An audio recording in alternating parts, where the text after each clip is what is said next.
وَلَقَدْ يَسَّرْنَا الْقُرْآنَ لِلذِّكْرِ فَهَلْ مِن مُّدَّكِرٍ۔ اور ہم نے قرآن کو سمجھنے کے لیے آسان کر دیا، تو کوئی ہے جو سوچے سمجھے۔ صوت القرآن، قرآن کی آواز۔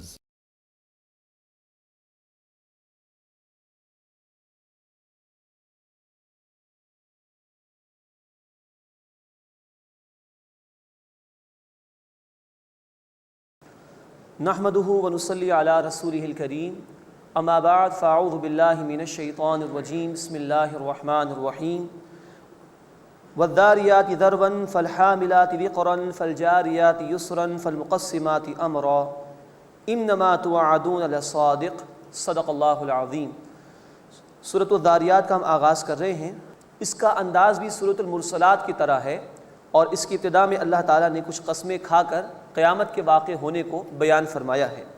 اس صورت میں انبیاء و رسول کا ذکر بھی ہے، رسولوں کے حالات اور ان کی قوموں کے طرز عمل کو بیان کیا گیا ہے، اور آخرت کے حوالے سے اور قیامت کے حوالے سے بھی اللہ تعالیٰ نے گفتگو ارشاد فرمائی ہے۔ پہلے رکوع میں قیامت کی وعید بیان کی گئی ہے اور نیک لوگوں کا ذکر ہے، اور آیات انفسی یعنی انسان اپنے اندر جھانک کر دیکھے، اس کی دعوت دی گئی ہے۔ والذاریات ذروا، قسم ہے اڑا کر پھیلانے والی ہواؤں کی۔ فالحاملات وقرا، پھر قسم ہے بوجھ اٹھانے والی ہواؤں کی، یعنی جو بارش کا بوجھ اٹھاتی ہیں۔ فالجاریات یسرا، پھر قسم ہے نرمی سے چلنے والی کشتیوں کی۔ فالمقسمات امرا، پھر قسم ہے حکم سے تقسیم کرنے والے فرشتوں کی۔ تو اللہ نے ہواؤں کی قسم کھائی ہے، کشتیوں کی قسم کھائی ہے، فرشتوں کی قسم کھائی ہے، اور اس کے بعد ارشاد فرمایا انما توعدون لصادق، بے شک جو تمہیں وعدہ دیا جاتا ہے وہ سچ ہے۔ وان الدین لواقع، اور بے شک جزا و سزا اور بے شک بدلہ واقع ہونے والا ہے، یہ وہ شے نہیں کہ جس میں تمہیں کوئی شک اور شبہ ہو۔ والسماء ذات الحبک، اور قسم ہے راستوں والے آسمان کی۔ یہ اللہ نے ایک بہت بڑی قسم کھائی، اور اس دور میں ہم اس کے سمجھنے کے قابل ہو سکے ہیں۔ اس کو انگریزی میں کہا جا سکتا ہے کہ وہ آسمان کی فل آف پیچس ہے، جو جس میں بڑے بڑے آربٹس بنے ہوئے ہیں، جس میں بڑی بڑی گیلیکسیز موو کرتی ہیں، یہ آج چیز ڈسکور ہو چکی ہے۔ اس کو اللہ نے قسم کے طور پر یہاں پر بیان فرمایا۔ والسماء ذات الحبک، اور قسم ہے راستوں والے آسمان کی۔ انکم لفی قول مختلف، بے شک تم جھگڑنے والی بات میں ہو، اس قیامت کے متعلق جھگڑ رہے ہو۔ یؤفک عنہ من افک، اس قیامت سے تو وہی پھیرا جاتا ہے جو حق سے دور کر دیا گیا۔ قتل الخراسون، ہلاک ہو گئے قیاس آرائیاں کرنے والے۔ الذین هم فی غمرۃ ساہون، وہ کہ جو غفلت میں مدہوش ہیں۔ یسألون ایان یوم الدین، وہ پوچھتے ہیں کہ جزا و سزا کا دن کب ہوگا، تنزیہ طور پر پوچھتے تھے۔ یوم هم علی النار یفتنون، اب اللہ کا بڑا جلالی انداز ہے جواب میں، اس دن وہ آگ پر تپائے جائیں گے، آگ ہی آگ ہوگی اور اس پر وہ پیش کر دیے جائیں گے۔ ذوقوا فتنتکم، اپنی شرارت کا مزہ چکھو۔ ھذا الذی کنتم بہ تستعجلون، یہ ہے وہ جس کی تم جلدی کیا کرتے تھے۔ اس کے بعد اب اہل ایمان کا بڑا خوبصورت بیان اس مقام پر آ رہا ہے۔ ان کی نعمتوں کا بھی ذکر ہے جو جنت میں اللہ انہیں عطا فرمائے گا، اور ان کی صفات کا ذکر بھی ہے جو اس مقام پر آیا ہے۔ ان المتقین فی جنات وعیون، بے شک متقی لوگ باغات اور چشموں میں ہوں گے۔ آخذین ما آتاہم ربہم، جو ان کے رب نے انہیں عطا کیا وہ اس کے لینے والے ہوں گے۔ انہم کانوا قبل ذلک محسنین، بے شک اس سے پہلے وہ عمدگی کے ساتھ عمل کرنے والے تھے۔ یہ جو جنت اور اس کی نعمتیں دی جا رہی ہیں، دنیا میں انہوں نے بڑے نیک اعمال کیے تھے، اب ان کی بڑی خوبصورت صفات کا بیان ہے۔ کانوا قلیلا من اللیل ما یہجعون، وہ رات میں تھوڑا ہی سویا کرتے تھے۔ اب یہ ہے جو پہلی صفت اس مقام پر آئی۔ 5 وقت کی نماز تو خیر ہے ہی ہے، لیکن اللہ کے ہاں جو بلند درجات ہیں اس کے لیے 5 وقت کی نماز ہی فقط کافی نہیں۔ یہاں اہل ایمان کی صفت بیان کی جا رہی ہے، کانوا قلیلا من اللیل ما یہجعون، وہ رات کو تھوڑا ہی سوتے تھے، اپنے رب کے حضور کھڑے ہوتے تھے۔ دنیا والے سوتے تھے اور وہ اللہ کے حضور کھڑے ہوا کرتے تھے۔ انسان غور کرے، یہی رات کو تہجد کا وقت ہے۔ کبھی ہم سو رہے ہوتے ہیں تو ہماری آنکھ کھلتی ہے، ہمیں پرندوں کے چہچہانے کی آواز آتی ہے، وہ کیا کر رہے ہوتے ہیں؟ وہ اللہ کی تسبیح کر رہے ہوتے ہیں۔ تو پرندے تو تسبیح کر رہے ہیں اس موقع پر، اور اشرف المخلوقات انسان سو رہا ہو، یہ بات تو غیر مناسب ہے۔ فرمایا کہ کانوا قلیلا من اللیل ما یہجعون، وہ رات کو تھوڑا ہی سوتے تھے، وبالاسحار ہم یستغفرون، اور سحر کے اوقات میں صبح صادق سے پہلے پہلے وہ استغفار کرتے تھے، بخشش مانگتے تھے۔ بڑا ہی برکت والا وقت ہوتا ہے۔ اللہ کے رسول صلی اللہ علیہ وسلم نے فرمایا، یہ مسلم شریف کی روایت ہے، کہ اللہ رات کے آخری حصے میں دنیا کے آسمان پر نزول فرماتا ہے۔ کیسے فرماتے وہ اللہ ہی جانتا ہے، اور پھر اللہ پکارتا ہے کوئی مجھ سے مانگنے والا کہ میں اس کو عطا کر دوں، ہے کوئی بخشش مانگنے والا کہ میں اس کو معاف کر دوں، ہے کوئی ضرورت مند کہ میں اس کی ضرورت کو پورا کر دوں۔ اللہ پکارتا ہے روزانہ، ہر رات کے آخری حصے میں پکارتا ہے۔ اب بندہ ہی سوتا رہے تو پھر محرومی بندے کی ہے، قصور بندے کا ہے، اللہ کی عطا میں کوئی کمی نہیں۔ اللہ ہمیں ان رات کے اوقات میں بھی اپنی عبادت کی توفیق عطا فرمائے، اور رات کے آخر حصے میں اپنے سے مانگنے والوں میں شامل فرمائے۔ وفی اموالہم حق للسائل والمحروم، اور ان کے مالوں میں حق ہے سوال کرنے والوں کے لیے بھی اور ان تنگ دست لوگوں کے لیے بھی کہ جو سوال نہیں کرتے، ہر ایک کو یہ دینے والے ہوتے ہیں۔ اور فرمایا کہ ان کے مال میں حق ہے جو مقرر ہے۔ یہ بڑا اہم لفظ ہے جو قرآن کریم میں استعمال کیا گیا۔ یہ جو تم دوسروں کی مدد کر رہے ہو تو ظاہری بات ہے کہ تمہاری اپنی ضروریات پوری ہو گئی، اس کے بعد یہ کچھ سیونگز ہے نا، اسی میں سے کسی کو دے رہے ہو تو یہ نہ سمجھو کہ کوئی احسان کر رہے ہو۔ اخلاقی اعتبار سے یہ دوسرے کا حق ہے جو اللہ نے تمہارے مال میں رکھ دیا۔ تم سوچو کہ تم اپنا فرض ادا کر کے دوسرے کو اس کا حق لوٹا رہے ہو کہ نہیں۔ یہ ہے ترغیب قرآن کی۔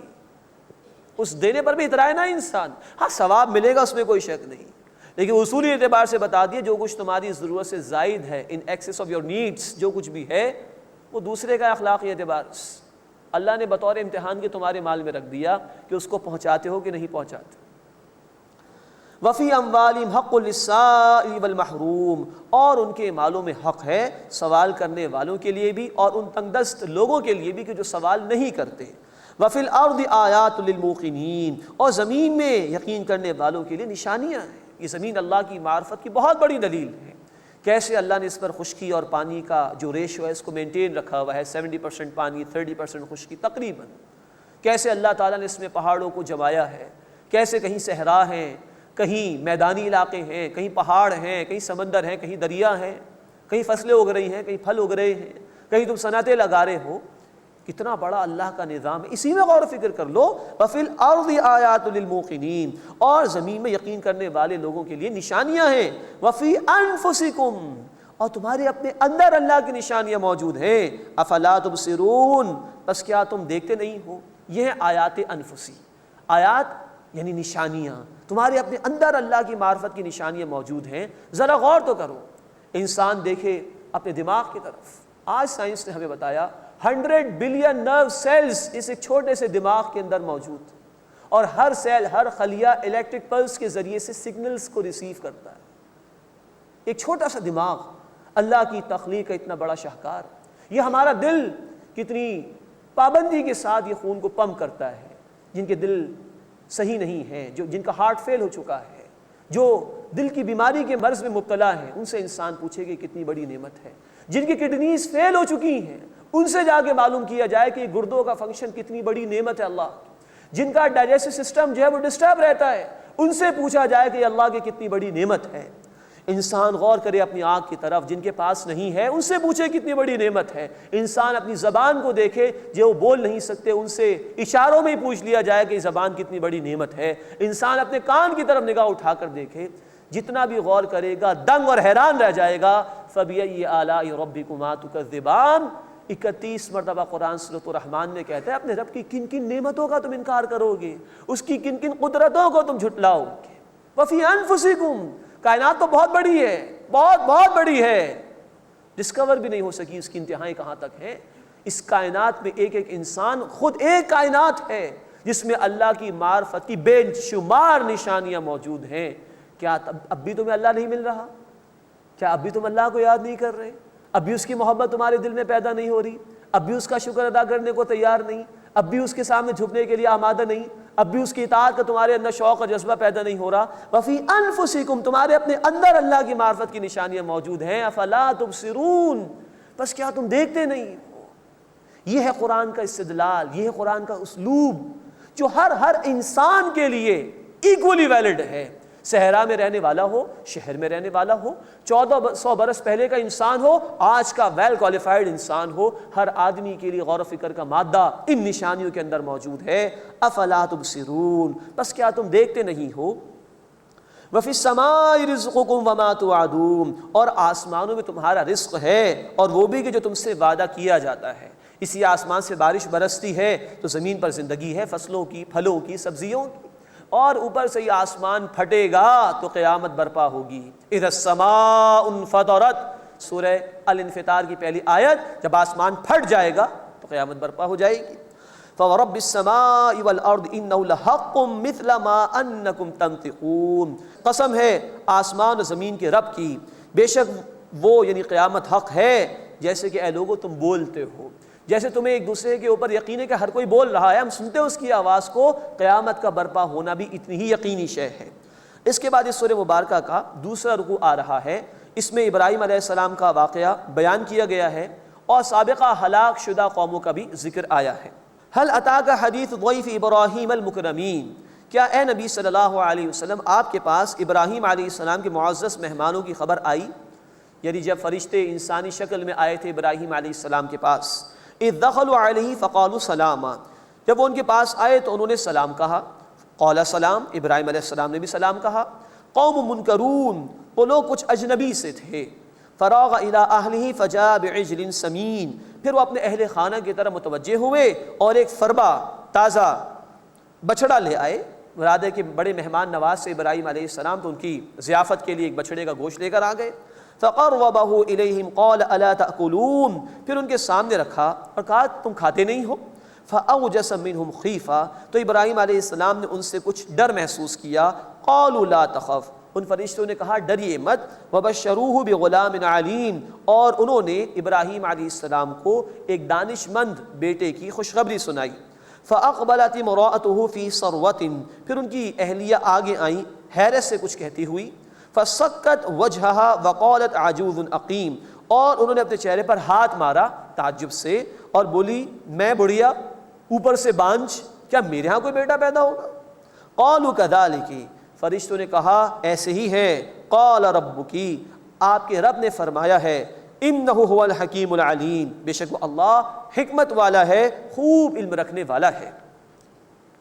قال فما خطبکم ایھا المرسلون، ابراہیم علیہ السلام نے پوچھا کہ اے فرشتوں تمہارا مقصد کیا ہے، کہاں تم بھیجے گئے ہو؟ قالوا انا ارسلنا الی قوم مجرمین، انہوں نے جواب دیا کہ بے شک ہم مجرمین کی قوم کی طرف بھیجے گئے ہیں۔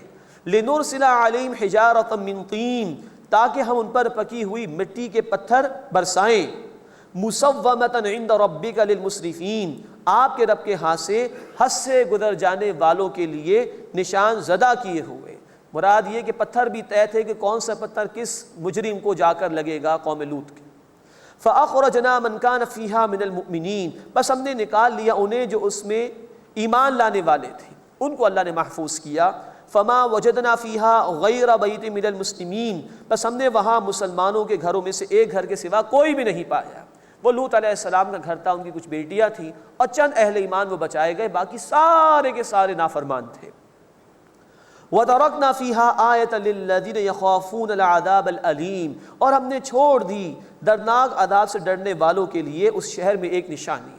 پوری بستی کو الٹ دیا گیا، پتھروں کی بارش برسائی گئی، پھر بحر مردار ڈیڈ سی میں اس پوری بستی کو غرق کر دیا گیا۔ آج تک اس میں ایسے اثرات ہیں کہ بتایا جاتا ہے کہ مچھلی بھی اس بحر مردار میں زندہ نہیں رہ سکتی۔ وفی موسیٰ اذ ارسلناہ الی فرعون بسلطان مبین، اور موسیٰ علیہ السلام جب کہ ہم نے انہیں فرعون کی طرف بھیجا ایک روشن دلیل کے ساتھ، فتولا برکنہ، تو اس نے اپنی قوت کے ساتھ سرکشی کی، وقال ساحر او مجنون، اور اسے کہا کہ یہ تو جادوگر یا مجنون ہے، معاذ اللہ۔ فاخذناہ وجنودہ فنبذناہم فی الیم وہو ملیم، بس ہم نے اسے اور اس کے لشکر کو پکڑا، پھر ہم نے انہیں دریا میں پھینک دیا یعنی غرق کر دیا، اور وہ ملامت زدہ تھا۔ وفی عاد اذا ارسلنا علیہم الریح العقیم، اور قوم عاد کے واقعے میں بھی ایک نشانی ہے جب ہم نے ان پر ہر خیر سے خالی آندھی بھیجی۔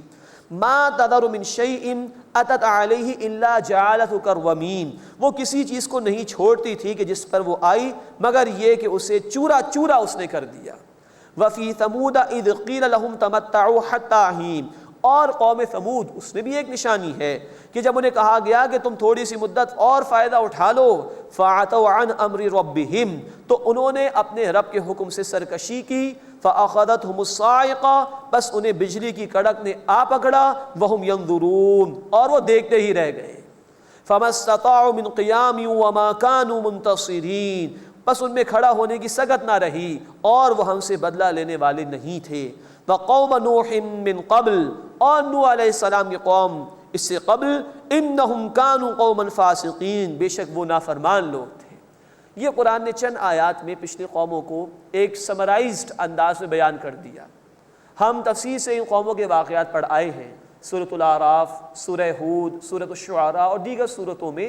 اب گویا کہ قرآن حکیم کی یہ آخری صورتیں ہیں، تو ان تفصیلی حالات اور واقعات کو چند چند آیات میں اللہ تعالیٰ نے بیان فرما دیا تاکہ یہ باتیں یاد رہیں اور لوگ گزشتہ نافرمانوں کے انجام سے عبرت حاصل کرنے کی کوشش کریں۔ اس کے بعد اس سورہ مبارکہ کا تیسرا اور آخری رکوع آ رہا ہے۔ اس میں اللہ کی قدرت کاملہ کا ذکر ہے، زندگی کا مقصد کیا ہے، کیوں انسان کو پیدا کیا گیا، یہ بات بیان کی گئی ہے، اور عذاب کی وعید بھی سنائی گئی ہے۔ وَالسَّمَاءَ بَنَيْنَاهَا بِأَيْدٍ وَإِنَّا لَمُوسِعُونَ، اور آسمان کو ہم نے بنایا قوت سے، اپنے ہاتھوں سے، اور بے شک ہم وسعت دینے والے ہیں۔ یہ بھی قرآن حکیم کی وہ آیت ہے کہ جس میں ایک بہت بڑی حقیقت کی طرف اشارہ کیا گیا جو 20ویں صدی میں جا کے ڈسکور ہوئی۔ 20ویں صدی میں 1925 میں ایک امریکی سائنسدان نے یہ تصور پیش کیا کہ کائنات جو ہے وہ وسعت پذیر ہے، ایکسپینڈنگ یونیورس کا تصور دیا، جس کو آگے چل کے اسٹیون ہاکنگس نے مزید الیبوریٹ کیا، وضاحت سے بیان کیا کہ یہ کائنات ایکسپینڈنگ ہے، گیلیکسیز ایک دوسرے سے دور ہوتی چلی جا رہی ہیں بہت تیزی کے ساتھ، اور انتہائی دور ہوتی چلی جا رہی ہیں۔ یعنی کہ اللہ نے جو کن کہا تھا کہ ہو جا فیکون، اس ہونے کا معاملہ اسٹل ابھی جاری ہے، اور کہاں تک یہ اس کائنات کی وسعتیں ہیں انسان نہیں پہنچ سکا۔ فرمایا وَالسَّمَاءَ بَنَيْنَاهَا بِأَيْدٍ وَإِنَّا لَمُوسِعُونَ، اور آسمان کو ہم نے اپنی قوت سے، اپنے ہاتھوں سے بنایا، وَإِنَّا لَمُوسِعُونَ، اور بے شک ہم وسعت دینے والے ہیں۔ وَالْأَرْضَ فَرَشْنَاهَا، اور ہم نے زمین کو فرش بنایا، زندگی کا نظام قائم کر دیا۔ فَنِعْمَ الْمَاهِدُونَ، بس ہم کیسے ہی اچھے بچھانے والے ہیں۔ وَمِن كُلِّ شَيْءٍ خَلَقْنَا زَوْجَيْنِ لَعَلَّكُمْ تَذَكَّرُونَ، اور ہر شے میں سے ہم نے جوڑے جوڑے پیدا کیے تاکہ تم نصیحت حاصل کرو۔ یہ بھی ایک بہت بڑی حقیقت کی طرف قرآن نے اشارہ کیا۔ ہر شے اللہ نے جوڑے جوڑے بنائی، انسانوں میں مرد اور عورت کے جوڑے، لیکن جدید سائنس نے ہمیں یہ بھی بتایا کہ پودوں میں بھی سیکشول کریکٹرسٹکس موجود ہیں، ان کے ہاں بھی میل اور فیمیل کے تصورات موجود ہیں۔ ہم نے ایک ایٹم کو بریک کر کے دیکھا تو وہاں بھی الیکٹران اور پروٹون کا جوڑا ہمیں نظر آیا۔ الیکٹریسٹی میں ہم دیکھتے ہیں کہ نیگیٹو چارج بھی ہے، پازیٹیو چارج بھی ہے۔ ہر شے اللہ نے جوڑے جوڑے بنائی۔ اس میں اس حقیقت کی طرف بھی اشارہ ہے جیسے یہ دنیا ہے اسی طرح اس کا ایک جوڑا ہے، وہ ہے آخرت کی زندگی۔ اور اکثر جوڑے جوڑے جو چیزیں ہوتی ہیں ان میں متضاد صفات ہوتی ہیں۔ یہی معاملہ دنیا اور آخرت کا بھی ہے۔ دنیا عارضی، آخرت ہمیشہ کے لیے۔ یہاں کے فائدے عارضی، وہاں کے فوائد ہمیشہ کے لیے۔ یہاں کی تکلیف عارضی، وہاں کی تکالیف ہمیشہ کے لیے۔ یہ عارضی گنے جانے والے ایام ہیں اور وہ انلمیٹڈ ہے، انفائنائٹ ہے۔ تو دنیا کا بھی جوڑا ہے جو کہ آخرت ہے، اور اس میں اس بات کی طرف بھی توجہ کرنی چاہیے، ہر شے کو جوڑے بنایا اللہ تعالیٰ نے، لیکن اللہ خود قل هو اللہ احد، اے نبی صلی اللہ علیہ وسلم فرما دیجیے وہ اللہ یکتا ہے، اکیلا ہے، تنہا ہے۔ وَلَمْ يَكُنْ لَهُ كُفُوًا أَحَدٌ، کوئی ایک بھی اس کے برابر، اس کی ہمسر نہیں۔ ہر شے جوڑے جوڑے ہے سوائے رب العالمین کے، کہ اس کا کوئی جوڑا نہیں، اس کے ساتھ کوئی شریک نہیں، کوئی اس کے برابر نہیں، وہ اکیلا تنہا ہے، واحد ہے۔ وَمِن كُلِّ شَيْءٍ خَلَقْنَا زَوْجَيْنِ لَعَلَّكُمْ تَذَكَّرُونَ، اور ہر شے میں سے ہم نے جوڑے پیدا کیے تاکہ تم نصیحت حاصل کرو۔ فَفِرُّوا إِلَى اللَّهِ، بس تم اللہ کی طرف دوڑو، اللہ کی پکار پر لبیک کہو، اللہ کی قدرتوں کو دیکھ رہے ہو، غور و فکر کرو، اسی کا شکر ادا کرو، اسی کی اطاعت کرو۔ انی لکم منہ نذیر مبین، بے شک میں تمہارے لیے اس کی طرف سے واضح طور پر خبردار کرنے والا ہوں۔ ولا تجعلوا مع اللہ الہا آخر، اور اللہ کے ساتھ کوئی دوسرا معبود نہ بناؤ۔ انی لکم منہ نذیر مبین، بے شک میں تمہارے لیے اس کی طرف سے واضح طور پر خبردار کرنے والا ہوں۔ کذالک ما اتی الذین من قبلہم من رسول، اسی طرح ان کے پاس نہیں آیا کوئی رسول جو ان سے پہلے تھے مگر الا قالوا ساحر او مجنون، انہوں نے کہا کہ یہ جادوگر ہے یا مجنون ہے، معاذ اللہ۔ ہر دور میں رسولوں کو یہاں تک کہا گیا کہ جادوگر ہیں اور مجنون ہیں۔ اتواصوا بھی، کیا انہوں نے ایک دوسرے کو اس کی وصیت کی؟ ہر دور میں یہ معاملہ رہا؟ کیا کوئی بات طے کر لی تھی انہوں نے کہ جب بھی رسول آئیں گے ہم ان کی مخالفت کریں گے؟ بل ہم قوم طاغون، بلکہ وہ سرکش لوگ ہیں۔ فتول عنہم فما انت بملوم، بس اے نبی صلی اللہ علیہ وسلم آپ ان سے منہ پھیر لیجئے، آپ پر کوئی الزام نہیں ہے۔ اگر یہ حق پر نہیں آ رہے، یہ ہدایت کی طرف نہیں آ رہے تو آپ سے اس کے متعلق کوئی پوچھ گچھ نہیں ہوگی۔ وَذَكِّرْ فَإِنَّ الذِّكْرَىٰ تَنفَعُ الْمُؤْمِنِينَ، اور اے نبی صلی اللہ علیہ وسلم نصیحت فرمائیے، سمجھائیے، یاد دہانی کرائیے، بے شک یہ سمجھانا، یہ نصیحت کرنا ایمان لانے والوں کو نفع دیتا ہے۔ اب وہی معاشرہ تھا، وہاں مخالفین تھے، جھٹلانے والے بھی تھے، لیکن انسانوں کے متعلق معلوم تو نہیں کب اللہ کسی کے دل کو حق کی طرف پھیر دے۔ تو نبی صلی اللہ علیہ وسلم سے کہا جا رہا ہے کہ آپ اپنا کام جاری رکھیے، اسی معاشرے میں سے آپ کو حق قبول کرنے والے ملیں گے۔ اس میں اس بات کی طرف اہل ایمان کے لیے بھی اشارہ ہے، کتنے ہی مشکل حالات ہوں، کتنی ہی مخالفتیں ہوں، انہیں حق بیان کرنا چاہیے، انہیں تذکیر کا کام کرنا چاہیے، انہیں اللہ کے دین کی طرف لوگوں کو بلانا چاہیے۔ نہ معلوم کب اللہ کسی کے دل کو پھیر دے، کب کوئی وہ لوگ مل جائیں جو متلاشی ہوں حق کے، جن کے دل میں تڑپ ہو اور وہ ایمان والوں کے ساتھ شامل ہو جائیں۔ وَذَكِّرْ فَإِنَّ الذِّكْرَىٰ تَنفَعُ الْمُؤْمِنِينَ، اور اے نبی صلی اللہ علیہ وسلم یاد دہانی کرائیے، نصیحت کیجئے، بے شک یہ نصیحت کرنا، سمجھانا ایمان لانے والوں کو نفع دیتا ہے۔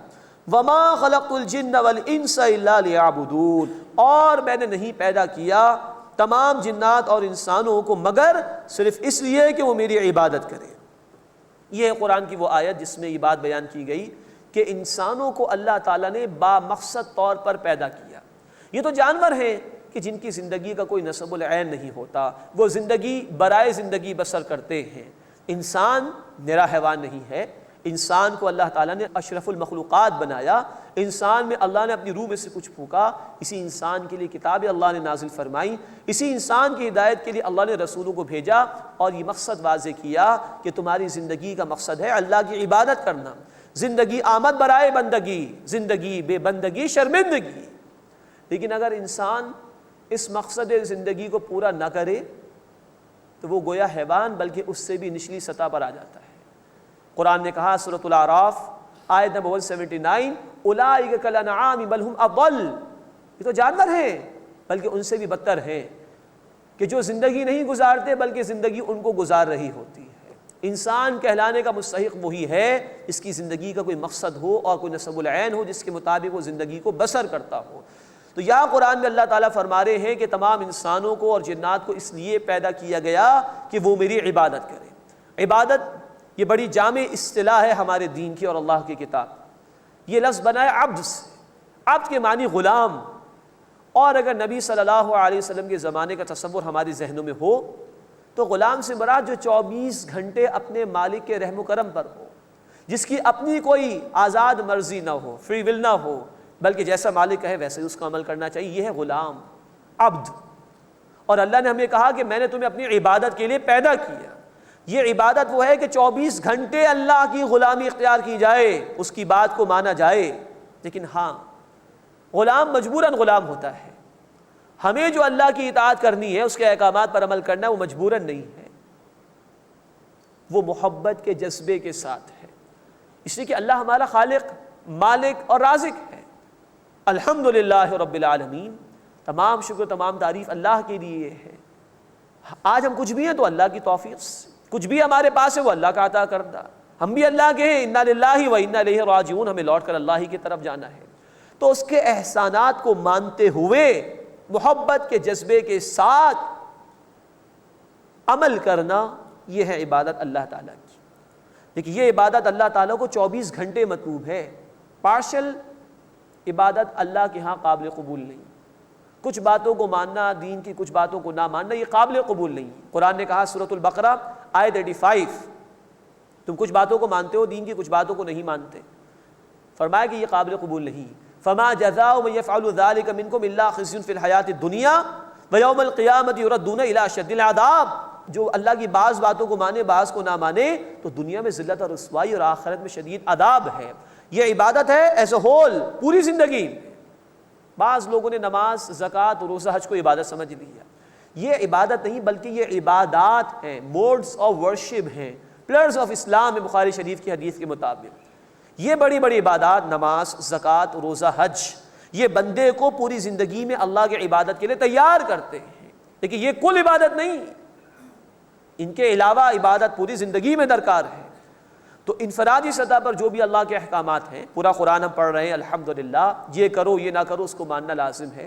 ہاں اللہ کے کچھ احکامات ہوئے کہ جن کا تعلق اجتماعی زندگی سے ہے، عبادت وہاں پر بھی اللہ کی ہونی چاہیے. اگر اللہ کے قانون کے مقابلے میں کسی اور کا قانون مانا جا رہا ہے تو عبادت اس کی ہو جائے گی. تو انفرادی سطح پر ہمیں فوراً عمل کرنا چاہیے.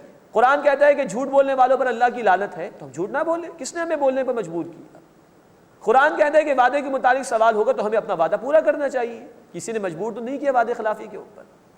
اسی طرح قرآن کہتا ہے کہ سود کا نظام جاری رکھتے ہو تو اللہ رسول سے اعلان جنگ ہے. تو کم از کم آپ اپنی پرسنل زندگی میں سودی اکاؤنٹ تو نہ کھولیں، سودی انویسٹمنٹ تو نہ کریں. ہم کر سکتے ہیں، بچنا چاہیں تو بچ سکتے ہیں. لیکن جہاں تک معاملہ اجتماعی زندگی کا ہے، دین کے وہ احکامات جو اجتماعی زندگی سے متعلق ہے کہ سود کا نظام ختم کرو، سوشل ویلفیئر کا سسٹم قائم کرو، نماز و زکوٰۃ کا نظام قائم کرو، نیکی کا حکم دو، برائی سے منع کرو، یہ ہم اکیلے نہیں کر سکتے. وہاں عبادت اسی وقت مکمل ہوگی جب اللہ کا نظام نافذ اور غالب ہو جائے. اس کے لیے جد و جہد کرنا ہمارا فریضہ ہے، تاکہ اگر آج ہمیں موت آ جائے اور ہم انفرادی زندگی میں عبادت کر رہے ہو مکمل طور پر اللہ کی، اور اجتماعی نظام کو بدلنے کی جد و جہد کر رہے ہوں، تو اللہ کے سامنے معذرت پیش کر سکے.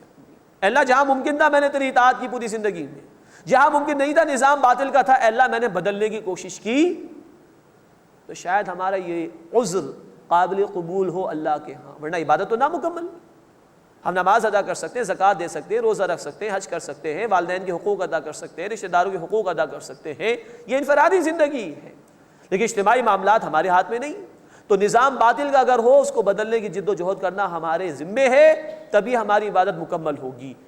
اگر اس جد و جہد کے دوران موت آ جائے تو انشاءاللہ ہم اللہ کے یہاں کامیاب ہوں گے، اپنا عذر پیش کر سکیں گے. اللہ انفرادی طور پر کیا، اے اللہ اسے قبول فرما. اجتماعی نظام کو میں نے بدلنے کی جد و جہد کی، اے اللہ اس جد و جہد کو جو میری عبادت میں کمی تھی کفارے کے طور پر قبول فرما. یہ ہے مقصد زندگی. اللہ ہمیں پوری زندگی میں اپنی عبادت کی توفیق عطا فرمائے، محبت کے جذبے کے ساتھ اپنے تمام احکامات پر عمل کرنے کی توفیق عطا فرمائے. وَمَا خَلَقْتُ الْجِنَّ وَالْإِنسَ إِلَّا لِيَعْبُدُونَ، اور میں نے تمام جنات اور انسانوں کو پیدا نہیں کیا مگر صرف اس لیے کہ وہ میری عبادت کریں.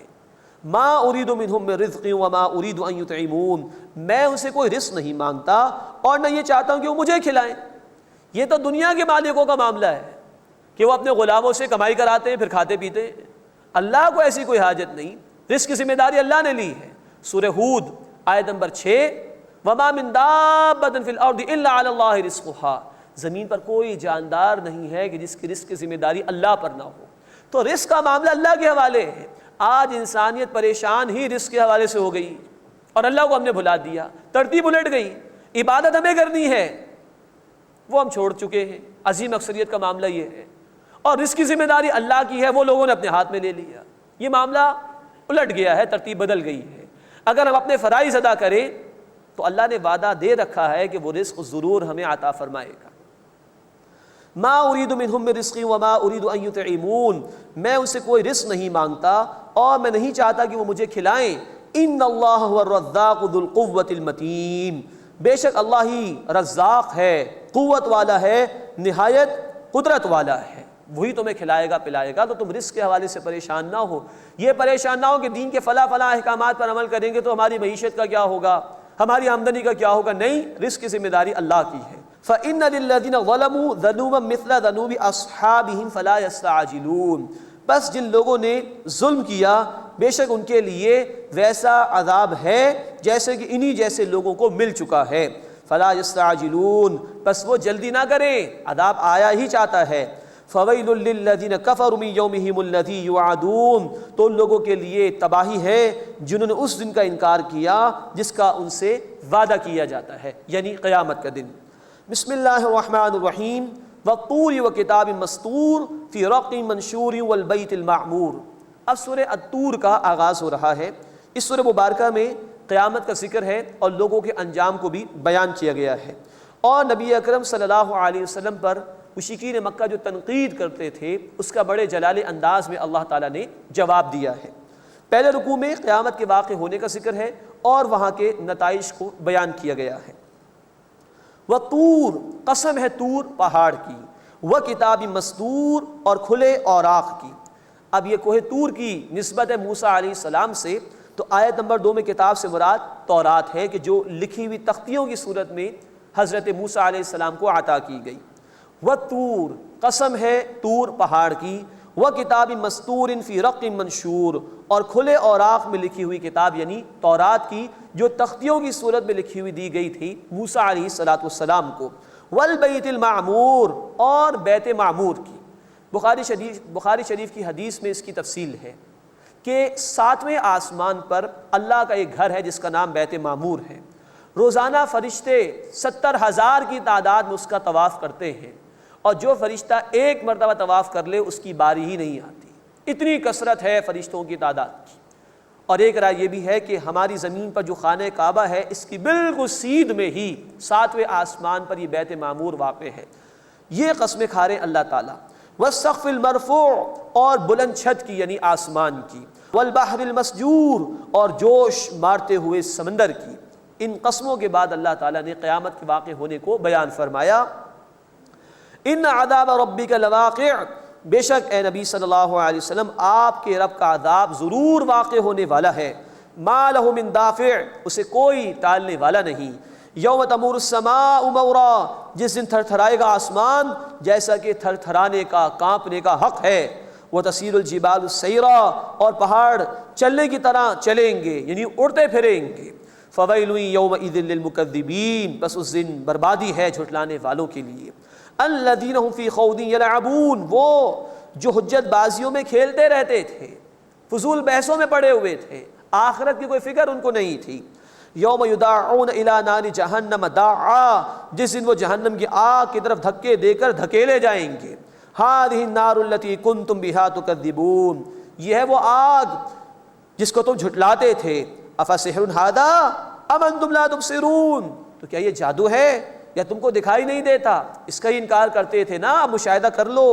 اصلوھا فاصبروا او لا تصبروا، اس میں داخل ہو جاؤ تو پھر تم صبر کرو یا صبر نہ کرو۔ سواء علیکم، تمہارے لیے برابر ہے بالکل، اب کوئی تمہاری فریاد رسی نہیں ہوگی۔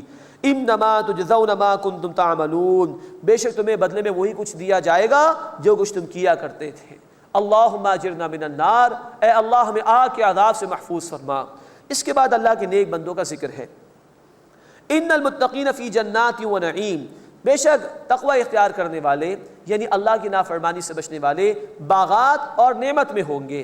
فاکہین بما آتاہم ربہم، اس کے ساتھ وہ خوش ہوں گے جو ان کے رب نے انہیں عطا کیا ہوگا، مسرور ہوں گے، خوش و خرم ہوں گے۔ ووقاہم ربہم عذاب الجحیم، اور ان کے رب نے انہیں دوزخ کے عذاب سے بچا لیا۔ کلوا واشربوا ہنیئا بما کنتم تعملون، تم کھاؤ اور پیو با فراغت اس کے بدلے میں جو کچھ تم کیا کرتے تھے۔ اللہم انا نسألک الجنہ، اے اللہ ہم تجھ سے جنت کا سوال کرتے ہیں۔ متکئین علی سرر مصفوفہ، تختوں پر صفے باندھ کر تکیہ لگائے ہوئے بیٹھے ہوں گے وہ۔ یہ ہے ریلیکسیشن کا اظہار جو قرآن نے کیا کہ وہاں آرام ہی آرام ہے۔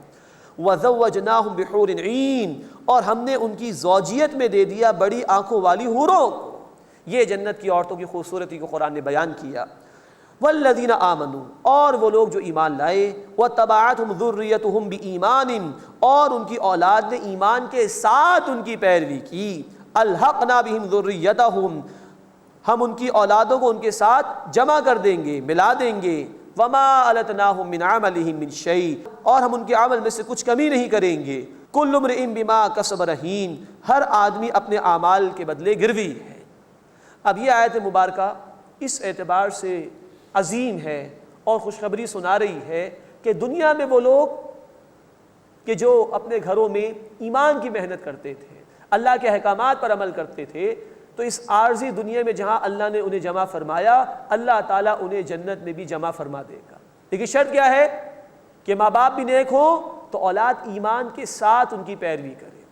عام آدمی کا فوکس ہوتا ہے کہ اولاد میرے کاروبار کے اندر جو ہے وہ آگے بڑھ جائے، اولاد میری جو کوالیفیکیشن ہے اولاد کو بھی کوالیفیکیشن مل جائے، میں نے جو کام شروع کیا اولاد اس کو 2-4 ہاتھ اور آگے بڑھا دے۔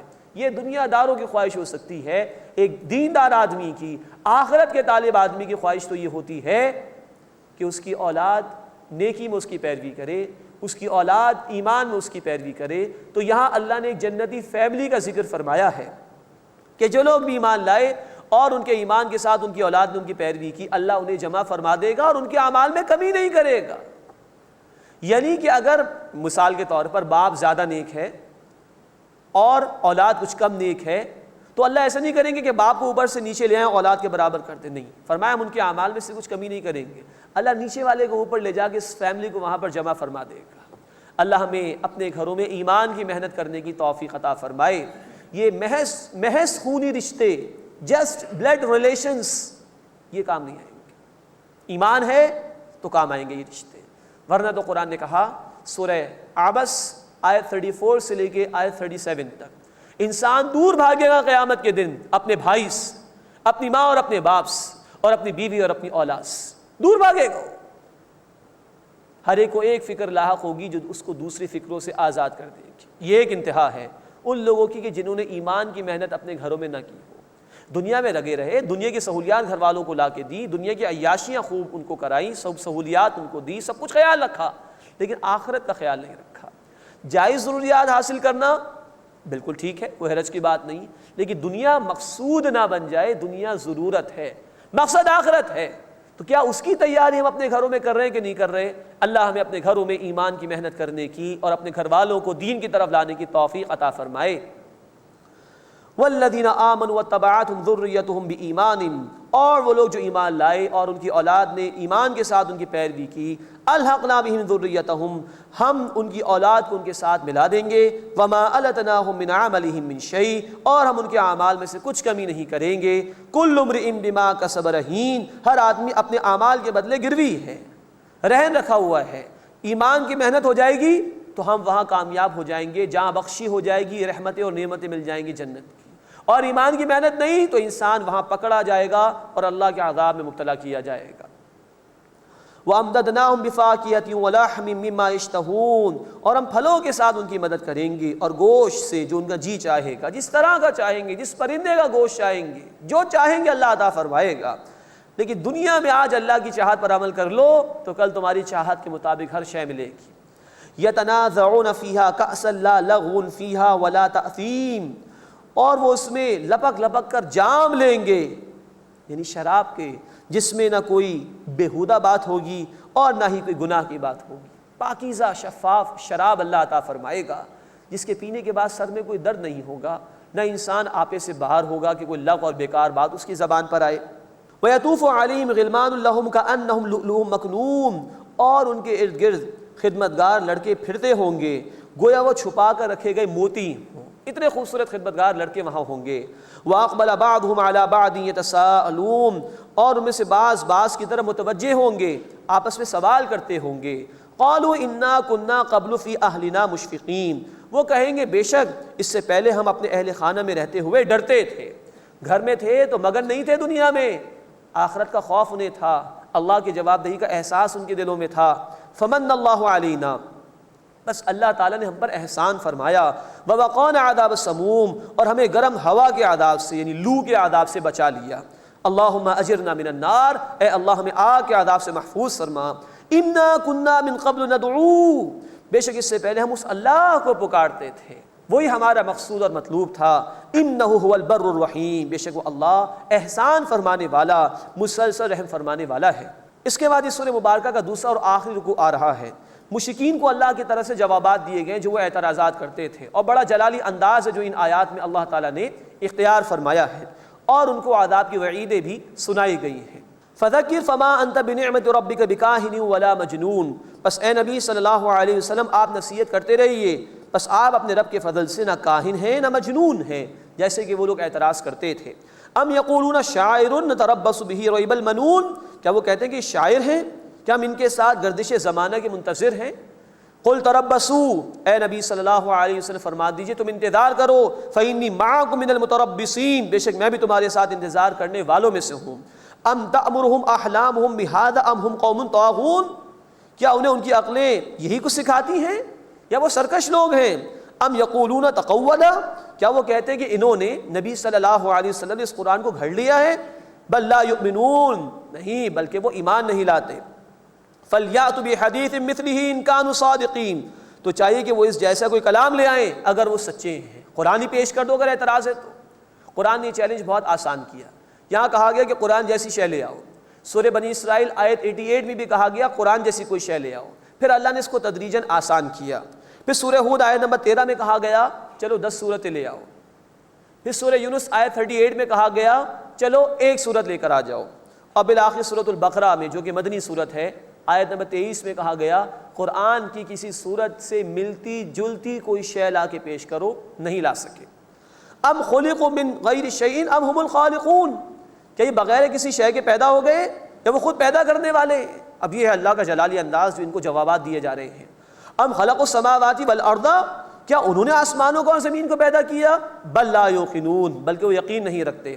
ام عندهم خزائن ربک ام هم المسیطرون، کیا ان کے پاس آپ کے رب کی رحمت کے خزانے ہیں یا وہ داروغے بنے بیٹھے ہیں؟ ام لهم سلم یستمعون فیہ، کیا ان کے پاس کوئی سیڑھی ہے جس پر چڑھ کے وہ سنتے ہوں؟